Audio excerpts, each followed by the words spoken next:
મોરબીથી જ્યાં રાજપર રોડ પર વાહનો પર પથ્થરમારાનો મુદ્દો, જેમાં તાલુકા પોલીસની ટીમ દ્વારા ચાલી રહી છે તપાસ। વાહનો પર પથ્થરમારો કરનાર હજુ સુધી પોલીસ પહોંચથી દૂર છે।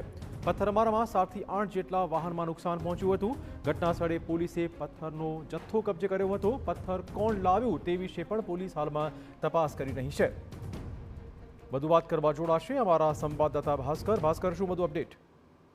હજી મોરબીના રાજપર રોડ પર ગઈકાલે રાત્રે જે વાહનો પર પથ્થરમારો થયો હતો ને આ કારણથી વાહન ચાલકોમાં પણ એક ભયનો માહોલ સર્જાયો હતો। 7 થી 8 જેટલા વાહનોમાં નુકસાન થયું હતું। મોરબી તાલુકા પોલીસ દ્વારા તાબડતોબ તપાસ શરૂ કરવામાં આવી। નજીકના વરંડામાંથી જ આ જે પથ્થરો છે તેનો જથ્થો મળી આવ્યો હતો, પરંતુ તે સ્થળ પર કોઈ વ્યક્તિ હાજર મળી ન આવ્યું હતું। ત્યારે હજુ પણ એ સવાલ ઉભો છે કે આ પથ્થરમારો કોના દ્વારા કરવામાં આવ્યો હતો અને આ કારણથી આ પ્રકારે જે નિર્દોષ વાહન ચાલકો છે તેના પર પથ્થરમારો કરવામાં આવેલો છે।